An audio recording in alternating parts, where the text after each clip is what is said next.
ఏంటంటే స్వనీతి పరులు. ఏంటంటే అది స్వనీతి పరులు. ఈ స్వనీతి పరులు మందిరానికి వెళుతున్నారు కానీ దేవుని నీతిని వెదికేవారు కాదు. వారి సొంత నీతిని, వారి సొంత ఉద్దేశాలను, వారి ఉద్దేశాల మేరకు మాత్రమే వారు ఉండాలనేది వారి ఆశ. నాకు నేను కనపరుచుకోవాలనేది వారి ఆశ. ఈ స్వనీతి పరులలో పాత్రలు, పాత్రదారులు. ఈరోజు మనం ఆ స్కిట్ను చూద్దాం. పాత్రలు. మార్తమ్మ గారు అంటే ఆశ్రిత, కాంతమ్మ అని, జీవనమ్మ అపూర్వ, కరుణమ్మ సౌభాగ్యనిసి, శాంతమ్మ కార్తిక, స్వార్థమ్మ ఉషారాణి. వీరి ద్వారా ఈ చిన్న స్కిట్ వేయబడుతుంది. ఈ 5 స్త్రీలు ఒకరితో ఒకరు మాట్లాడుకుంటూ ఉంటారు. ఒకరితో ఒకరు మాట్లాడుకుంటున్నటువంటి ఈ 5 స్త్రీలు ఎవరంటే 5 సంఘాలకు చెందినవారు. ఎవరంట వీరు? 5 సంఘాలకు చెందిన ఈ స్త్రీలు. వారు స్వచిత్తాన్ని జరిగించాలనేది వారి ఆశ. కానీ దేవుని గొప్పతనాన్ని వారు చాటించరు. కానీ ఎవరి గొప్పతనాలు వారు చెప్పుకుంటూ ఉంటారు. వారు చేసిన పనులే వారు హెచ్చించుకుంటూ ఉంటారు. వారు దేవుని నీతిని ఎరగని వారు, తన స్వనీతిని మాత్రమే చెప్పుకుంటూ తిరిగేవారు, దేవుని నీతికి లోబడని వారు. రోమాపత్రికలో ఉన్నటువంటి వాక్యము, అలాగే లోకాసువార్తలో ఉన్న వాక్యం, పరిసయ్యులు ఏ విధముగా వారికి వారే హెచ్చించుకుంటూ, పరిసయ్యుడు ఎదుటివాడిని కించుపరుస్తారో అలాగే ఈ స్వనీతి పరులు కూడా వారికి వారు హెచ్చించుకుంటూ దేవునిని మాత్రం ప్రక్కన పెట్టి వారి సంఘాలలో జరుగుతున్న విషయాలు ఏంటో, ఈ లోక సంబంధమైన వాటిని మాత్రమే చెవిలో పెట్టుకొని దైవ చిత్తమైనటువంటి దేవుని విషయాలను మాత్రం ప్రక్కన పెడతారు. యేసయ్య అన్నాడు, మొదట నా నీతిని, నా రాజ్యమును వెతకండి అన్నారు. కానీ ఈ స్వనీతి పరులు 5 సంఘాలకు చెందే ఈ వ్యక్తులు ఏం చేస్తున్నారంటే యేసయ్య నీతిని, ఆయన రాజ్యాన్ని కాకుండా వీరి నీతిని, ఈ లోక విషయాలను మాత్రమే వీరు హెచ్చించుకుంటూ వారి యొక్క ఉద్దేశాలను వ్యక్తపరుస్తూ ఉంటారు. ఇది చూచి మనం చక్కగా పిల్లలకి చప్పట్లు కొడదాం. మీకు నచ్చితే ఆ రీతిగా చక్కగా ఉందాం. దేవునికి స్తోత్రం. హల్లెలూయా, హల్లెలూయా, హల్లెలూయా. సరే, మొదటి పిల్లల స్కిట్. ఒకరితో ఒకరు మాట్లాడుకుంటూ ఉన్నారు. చక్కగా వీక్షించండి. బాక్స్ చూపించద్దు, హమ్మింగ్ వస్తుంది. మైక్స్ ఇలాగే పట్టుకోండి. అలా పెట్టమా కదే చెప్తున్నా. మళ్ళీ అటాక్ పెట్టి సరే ఇందాక అడిగింది అదే.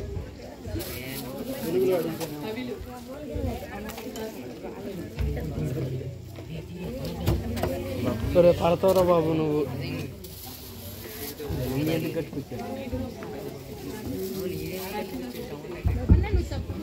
కనిపించలేదు అంట అడుగుతున్నారు. చెప్పేది అదే. తప్పుకోమంటున్నారు అందరు స్వనీతి పరులు.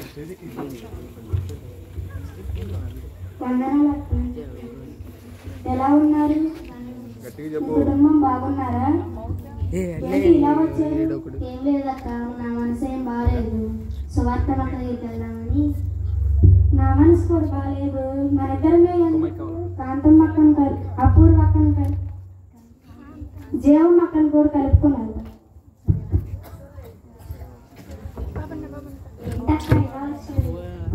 ఏమీ లేదక్క. ఎలా ఉన్నారు? మీ కుటుంబం బాగున్నారా? ఏదో ఉన్నావులే అక్క. ఏమీ లేదక్క, మా మనసు కొంచెం బాగాలేదు. అందుకే సువార్తం అక్క దగ్గరికి వెళ్దామని వచ్చాం. నా మనసు కూడా బాగాలేదు, వెళ్దాం. మన ముగ్గురు ఎందుకు కాంతమ్మ అక్క దగ్గరికి వెళ్ళి అటు నుంచి అటెందాం. గట్టిగా స్ట్రాంగ్ గా మాట్లాడాలి మీరు. స్ట్రాంగ్ గా.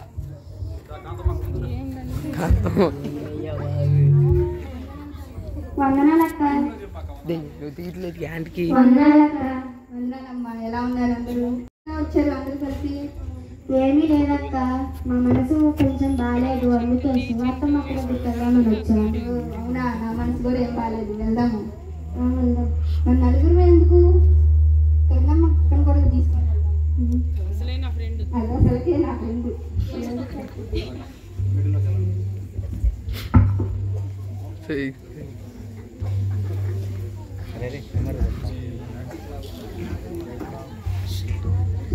ఏంటి అందరూ ఎలా వచ్చారు? ఎలా ఉన్నావే? ఏదో ఉన్నానులే. ఏంటి ఎలా వచ్చారు? ఏంటి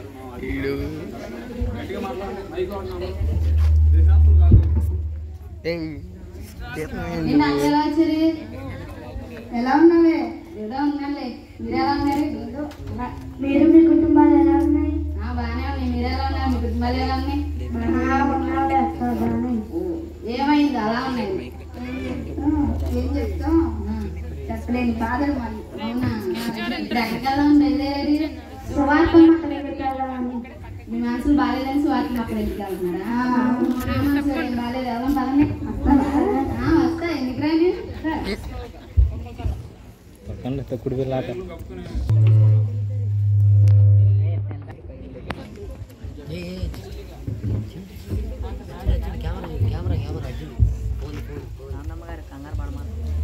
కాదు.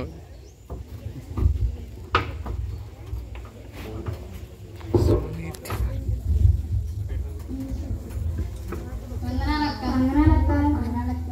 వందనాలమ్మా అందరికి. ఏంటి అందరు ఇలా వచ్చారు?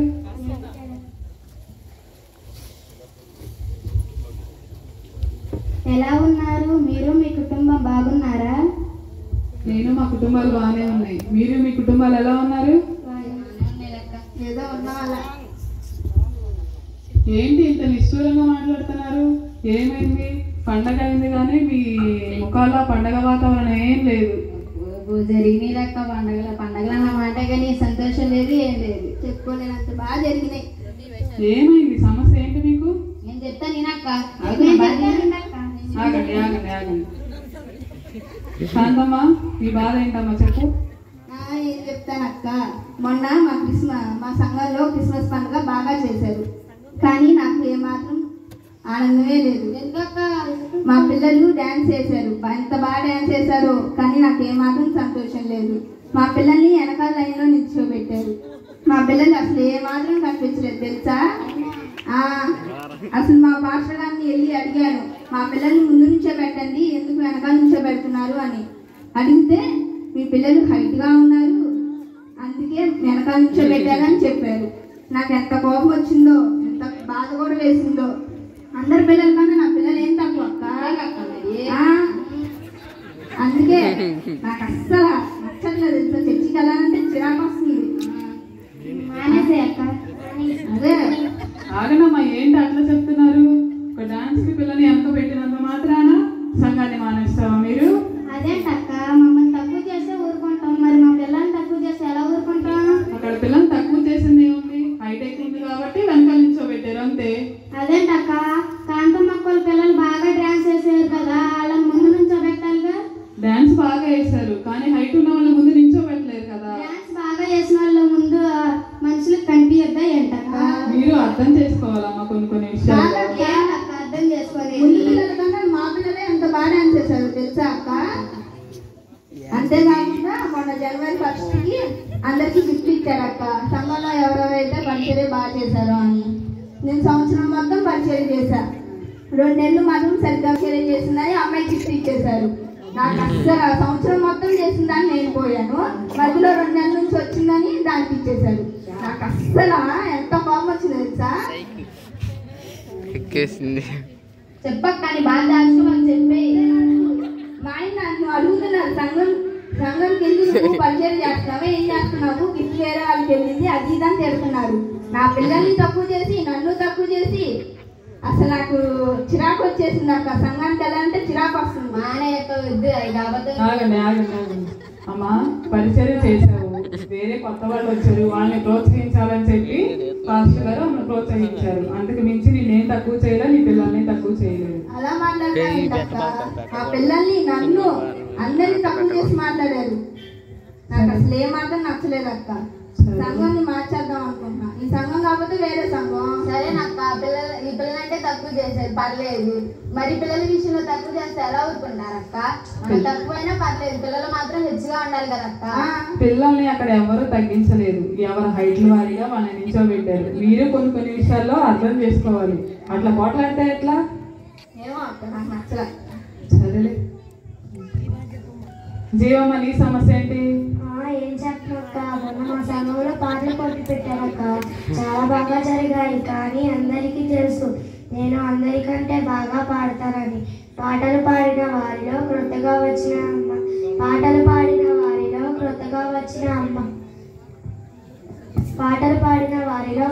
వచ్చిన అమ్మాయికి ఫస్ట్ ప్రైజ్ ఇచ్చారు. నాకు చాలా కోపం వచ్చింది. ఆ అమ్మాయి అంటే పాస్టర్ గారికి చాలా ఇష్టం అనుకుంటా. చర్చి మానేద్దాం అనుకున్నాను. పాటలు పాడినా ప్రార్థన చేసినా ముందు నేనుంటా. అయినా నన్ను గుర్తించట్లా, అందుకే మానేద్దాం అనుకుంటున్నాను. ఆ విషయానికే మానేస్తే ఎలా? నువ్వు పాటలు పాడేది, ప్రార్థన చేసేది దేవుని కోసం, పాస్టర్ గారి కోసం కాదు. సరే అక్క, ఈ విషయం మొన్న మా చర్చిలో పలహారాలు పెట్టారు. అందరికీ ఎక్కువ బూందీ వేసి పచ్చకాయలు ఇచ్చి నాకేమో కొద్దిగానే బూందీ వేసి మెత్తకాయ ఇచ్చారక్క. ఎంత అన్యాయం! దీనిలో అన్యాయం ఏం లేదమ్మా. పలహారం నీకు అలాంటిది వచ్చినా సంతోషపడాలి. ఒకవేళ లేని వాళ్ళు ఉంటారు, పలహారం రాని వాళ్ళు కూడా ఇచ్చే పొజిషన్లో నువ్వు ఉండాలి. కానీ పాస్టర్ గారిని తప్పు పట్టకూడదు. నాకు నచ్చలేదు అక్క, నేను మానేస్తాను. భోజనం విషయంలో కూడా తక్కువ చేస్తూ వస్తున్నారేంటక్క, మరి ఎలా ఊరుకుంటారు? సరే.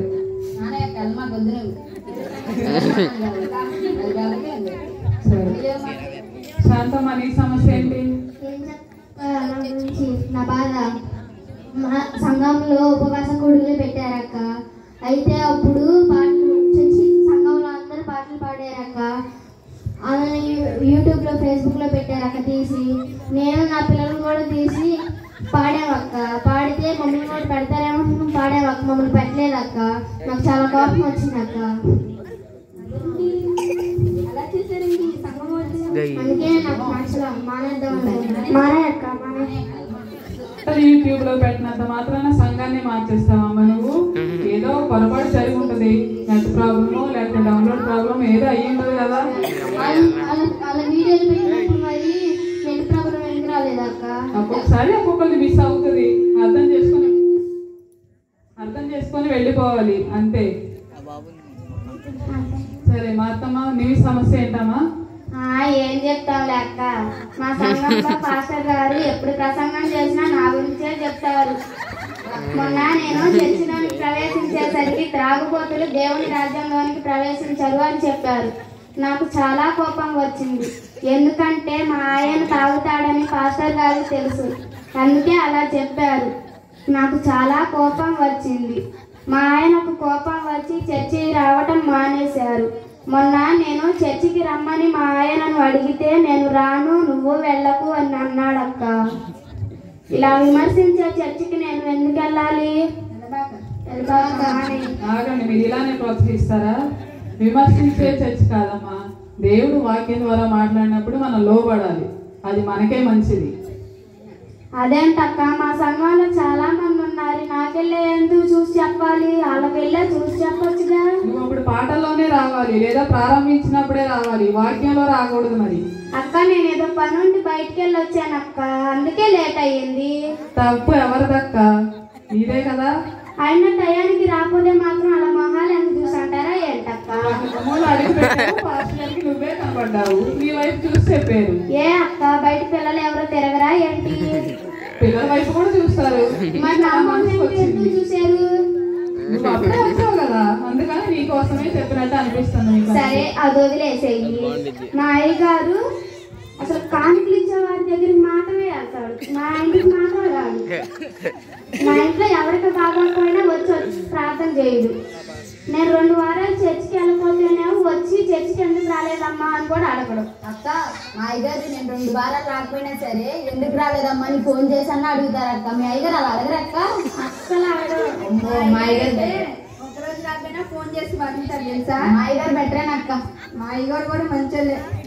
అమ్మో మా అయ్యగారు గురించి చెప్పాలి కానీ బోర్డు ఉంటాయి. అట్లా పాస్టర్ గారి గురించి విమర్శించకూడదమ్మా. సరే సరేనమ్మా, మీ సమస్య ఏంటి? అబ్బో ఏం అడుగుతావు అక్క, ఎవరిని బట్టి కానీ వాళ్ళందరికంటే ఎక్కువ సమస్యలు నాకే ఉన్నాయి. అవునా? ఏం చెప్పమంటావు అక్క, మా చర్చిలో తెలిసి బాగా దాంట్లన్నీ నేను వేస్తాను అక్క. వారానికి 2 సార్లు ఉపవాసం ఉంటా. నేను దొంగని కాదు, సుంకర్లో తక్కువ జాతి చెందినామని కూడా కాదక్క. మొన్న చర్చి నిర్మాణానికి 1,00,000 రూపాయలు ఇచ్చాను అక్క. ఏంటి 1,00,000 రూపాయలు అంటే మాట్లాడండి, ఆశ్చర్యపోరేంటి? మరి 1,00,000 రూపాయలు ఇచ్చా. సరేనక్క, చర్చి నిర్మాణం ఏది కావాలన్నా అన్నిట్లో నేనే ఉంటాను అక్క. అన్నిటికి ముందు నేనే ఇస్తాను అక్క. అట్లాంటిది నన్ను గుర్తించట్లేదు అక్క. నన్ను అసలు మర్చిపోయారు మా అయ్యగారు. నువ్వు దేవుడు గుర్తించాలని ఇస్తున్నావా, లేకపోతే సంఘము సేవకుడు గుర్తించాలి నా పేరు చదవాలని చెప్పిస్తున్నావా? అది నాకు అలా అంటావు. సరే దేవునికి ఇస్తాను. అయిగా నా పేరు చెప్పాలిగా బయటికి. నేను బయటికి వెళ్తే ఏంటి నీ పేరు చెప్పలేదని అడుగుతున్నాను అక్క నన్ను బయట వాళ్ళు, మా చుట్టాలు అందరు. నేను అదే అడుగుతున్నా, మనుషుల కోసం ఇస్తున్నావా దేవుని కోసం ఇస్తున్నావా? సరేనక్క, అది పక్కన పెట్టు. మొన్న క్రిస్మస్ పండుగ జరిగింది అక్క. పిల్లలందరూ మంచి మంచి గిఫ్ట్లు ఇచ్చారు, కానీ మా పిల్లలకు మాత్రం చాలా చీపీ ఇచ్చారు అక్క. ఎంత అవమానం నాకు. అట్లాంటి నేను ఎందుకు కొనుక్కోగలను? అదే రోజు క్రిస్మస్ రోజు 90,000 పెట్టి చీర తెచ్చాడు అక్క మా ఆయన. అట్లాంటి తెచ్చుకోగలను నేను గిఫ్ట్.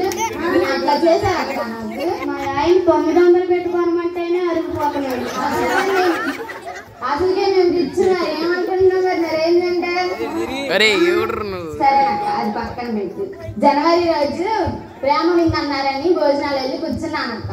కూర్చుంటే పక్కన వాళ్ళందరూ మాత్రం మంచిగా భోజనం పెట్టారు అక్క. నాకు మాత్రం చికెన్ కాల్ చేశారు అక్క. ఏంటక్క నా బాధ చెప్తే నవ్వుతావు? నీకు అలా ఉంది. నా పరువు పోయింది తెలుసా? ఎంతమంది ఏంటి అసలు నా పరువు ఏం చెప్తానక్క నేను.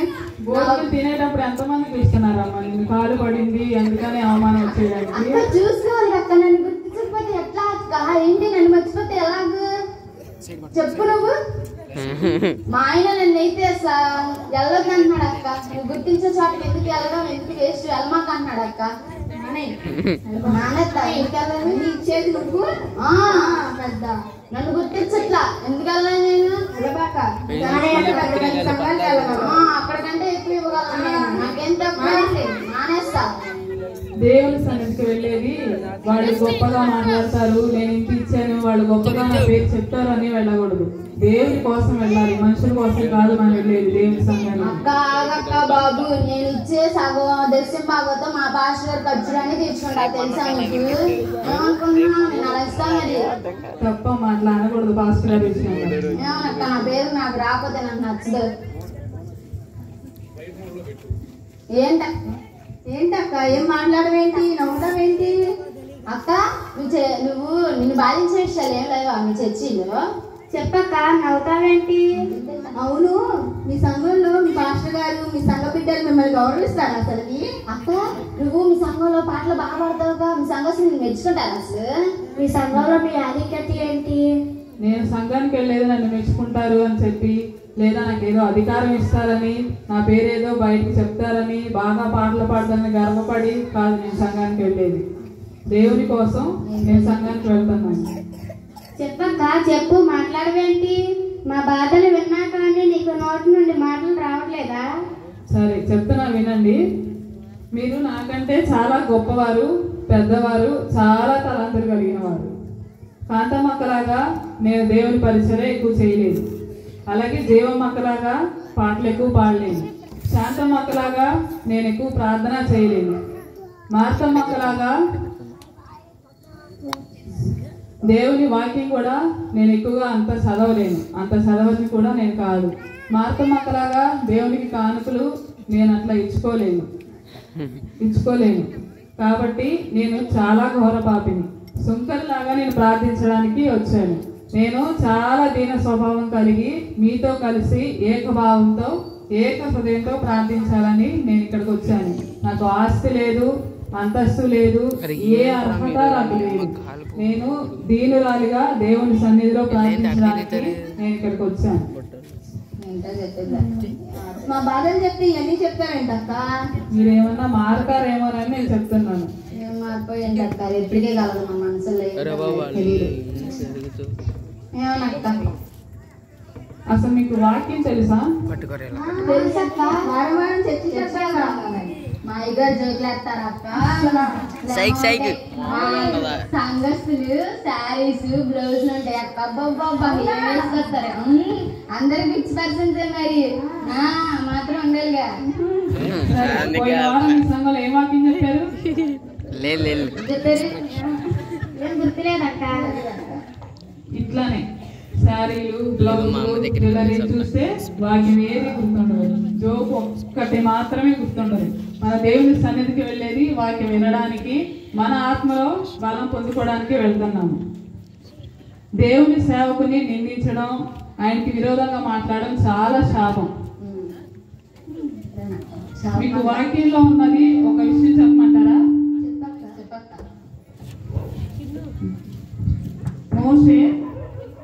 మోషే దైవ సేవకుడు కదా. మోషే మీద మిరియాము చాలా నిందించింది. నిందించి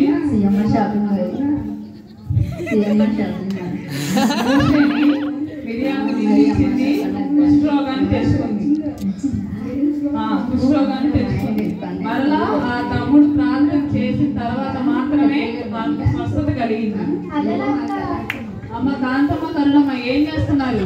అంటే శారీ బాగుందని అడుగుతుంది అక్క, ఎక్కడ కొన్నాను. మీరు ఇక్కడే వాక్యం వినట్లేదు, అయితే ఏం వాక్యం వింటారు? అంటే శారీ బాగుందని అడిగాను. అదే ఇక్కడే వాక్యం వినట్లేదు, సంఘంలో వాక్యం వినరు, అంతకు మించి మళ్ళీ సేవకుని నిందిస్తున్నారా మీరు? అంటే ఆపుకోలేక అడిగేసాను.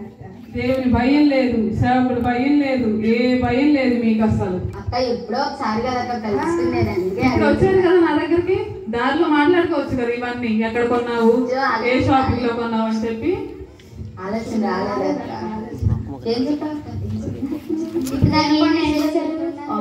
ఏం చేశారు?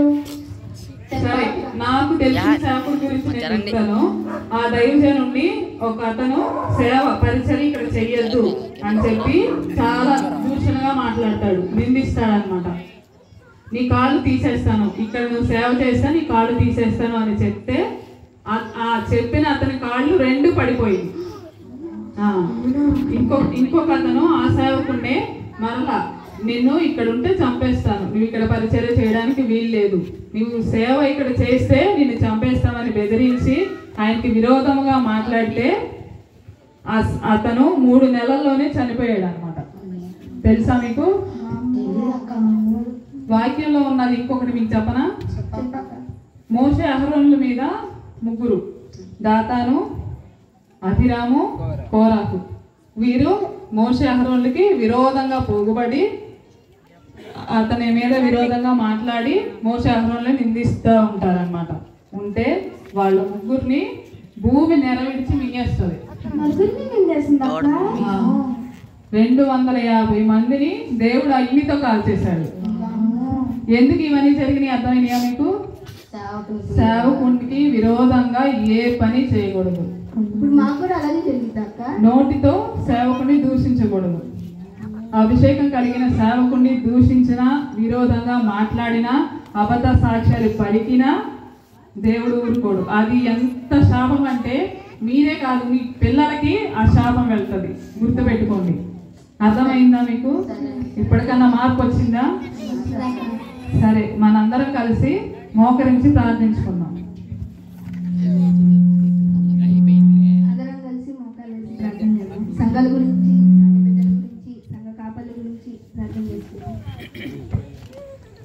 అమ్మ కరుణ లేని కరుణమ్మ, నువ్వే ప్రార్థన చేయాలి. అక్క ఏంటక్క అలా ఉంటావు? ఇప్పటి నుంచి నేను మారుతాను అక్క, ఇప్పటి నుంచి నేను ప్రార్థన చేస్తాను అక్క.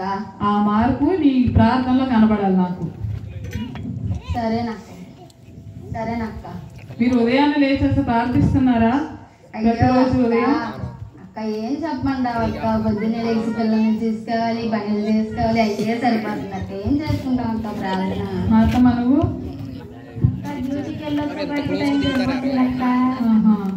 నువ్వు అమ్మ శాంతమ్మ? ఏం చెప్పనక్క, పొద్దున్నే లేచి మా ఆయనకి క్యారేజీ కట్టాలి, ఇల్లు ఉడవాలి, అంట్లు కడగాలి, బట్టలు ఉతకాలి, జీవమ్మ నువ్వు? వాళ్ళ ఇంట్లో పనులు చూసుకోవాలక్క, సినిమా చూడాలంటే నాకు. కాంతమ్మ నువ్వమ్మా? నేను పని చేసుకొని సీరియల్ చూడటమే సరిపోతుంది అక్క. అదే ప్రతిరోజు దేవునికి టైం ఇవ్వరు. దేవుడు ఈ రోజు ఇచ్చింది దేవుడు అయితే మీకు సీరియళ్ళు, సినిమాలు, పనులు, ఆయన్లు, పిల్లలు ఇవి తప్ప వేరే లోకం లేదు. ప్రతిరోజు దేవుడికి లేవగానే ప్రార్థన చేయాలి. ఎందుకంటే ఆ రోజు దేవుడు ఇచ్చాడు, మనల్ని బ్రతికించాడు, మన ప్రాణాన్ని గోతికి పోకుండా కాపాడింది దేవుడే. కాబట్టి ప్రతిరోజు లేవగానే ఉదయం లేచిన వెంటనే వాళ్ళ ముఖం వీళ్ళ ముఖం చూడడం కాదు, లేదు దేవుడి ఫోటో పెట్టుకుని దేవుడి ఫోటో చూడడం కాదు, ప్రార్థన చెయ్యాలి. అర్థమైందా? సరే అమ్మా. అక్క మా కళ్ళు తెరిపించావు అక్క, నీకు చాలా కృతజ్ఞతలు అక్క. నాదేం లేదమ్మా, అంతా దేవుని కృప. మీరు మారారు, నాకు అంతే సంతోషం. ఇంత బాగా చెప్పావు అక్క. మమ్మల్ని మార్చావక్క. సరేనక్క, ఇప్పటి నుంచి నేను ప్రార్థన చేస్తాను. ఓకే. కరుణమ్మ ప్రార్థన చేస్తుంది, ఆ తర్వాత జీవమ్మ పరలోక ప్రార్థన చేస్తుంది. స్తోత్రం స్తోత్రం స్తోత్రం. ఏసీ గొప్ప దేవుడా వందనాలు నా ప్రభువా. ఏసీ ఇదిగో నా తండ్రి గడిచిన కాలం మీ సజీవకి బద్భాషాతండి ఏసారి మీకే స్తోత్రాలు నా ప్రభువా. ఇదిగో నా తండ్రి ఈ విధముగా నా ప్రభువా నాయన తండ్రి వేదిక నా ప్రభా ఒక చోటకు నాయన తండ్రి కూర్చోవు నా ప్రభా, మాకు తెలియదు నా ప్రభా. ఏసే కానీ నా ప్రభా ఏసే మాలో ఉన్న లోకాలను తండ్రి నా ప్రభా నీ సహోదరుడు నా ప్రభా ఏసే నీ మాట్లాడించావు నా ప్రభా. ఏసాను మరి మీకే స్తోత్రాలు నా ప్రభా. ఏసే ఈ నాటి నుంచి నా ప్రభా ఏసానైనా తండ్రి నా ప్రభా మేము సేవకుని నిందించుకున్నా ప్రభా. ఏసానైనా తండ్రి మీకు లోపడేలా సహాయం చేయండి నా ప్రభా. తండ్రి అయినా తండ్రి మేము పొందుకునేలా సహాయం చేయండి నా ప్రభా. అలాగే నా ప్రభా సంకలిన నా ప్రభా మేము తగ్గించుకొని నా ప్రభా ఏసా నీతి మంత్రులుగా ఇచ్చిపడేలా సహాయం చేయండి నా ప్రభా. ఏసాటి గొప్ప వరాన్ని మీరు మాకు అనుగ్రహించండి నా ప్రభా. ఏసాటి గొప్ప నైనా తండ్రి ప్రార్థన చేయడం దయచేయండి నా ప్రభా. అయ్యా మాకు ఇచ్చిన తండ్రి ధనమును బట్టి నైనా తండ్రి మాకు ఇచ్చిన తండ్రి స్వరమును బట్టి నా ప్రభా. ఏసా మాకు ఇచ్చిన బిడ్డను బట్టి నా ప్రభా. ఏసా మాకు ఇచ్చిన నైనా తండ్రి నైనా ప్రభా వాక్యాన్ని బట్టి నా ప్రభా. అయ్యా మేము గర్వించగా నా ప్రభా సింతర్లో నైనా తండ్రి మమ్మల్ని తగ్గించుకొని సన్నిధిలో నా ప్రభా. అయ్యా నీకు మొదపెట్టేలా సహాయం చేయండి నా ప్రభా. ఈసారి రీతిగా మీరు బలపరచండి నా ప్రభా. అయ్యా నీ సన్నిధిలో నా ప్రభా నీతి మంత్రులుగా ఎంచబడి నా ప్రభా. ఈసారైనా తల్లి మేము బయటికి వెళ్ళా సహాయం చేయండి నా ప్రభా. ఈసారి రీతిగా మీరు మమ్మల్ని బలపరచండి నా ప్రభా. ఈసారి దినం నుంచి అయినా తండ్రి నీకు మొదట ప్రాధాన్యత ఇవ్వాలి నా ప్రభా. ఈసారైనా తండ్రి మొదట తండ్రి వేసి ప్రార్థన చేసిన ప్రభా. అయ్యా దీన్ని ప్రారంభించేలా సహాయం చేయండి నా ప్రభా. ఈసారి రీతిగా నా ప్రభా మా మనసునైనా తండ్రి బయట తిప్పుకునేలా సహాయం చేయండి నా ప్రభా. ఈసా మా మనసునైనా తండ్రి నైనా ప్రభా నిన్ను ఆరాధించేలా సహాయం చేయండి నా ప్రభా. అయ్యా లోకంలో ఉన్న మనుషుల వైపు చూడక నీ వైపు చూసిన ఆయన తండ్రి మనసు మీరే మాకు అనుగ్రహించండి నా ప్రభా. అయ్యా ఇంట్లో తెలియని మరుగైన సంగతులు నైనా తండ్రి అయ్యా మీరే మాకు తెలియజేయమని ఏసా ఇచ్చిన ప్రార్థన ఆలకించమని యేసునామమున తండ్రి ఆమేన్. పరలోకమందున మా తండ్రి నీ నామము పరిశుద్ధపరచబడును గాక, నీ రాజ్యము మాకొచ్చును గాక, నీ చిత్తము పరలోకమందు నెరవేరినట్లు భూలోకమందు నెరవేరును గాక. మా నాటికి మా ఆహారాన్ని దీవించండి, మా రుణస్తులను క్షమించిన ప్రకారము మా రుణములను క్షమించండి. ఏం చేతనగా రాజ్యము బలము శక్తి మహిమ నిరంతరం నీవైనావు తండ్రి ఆమేన్.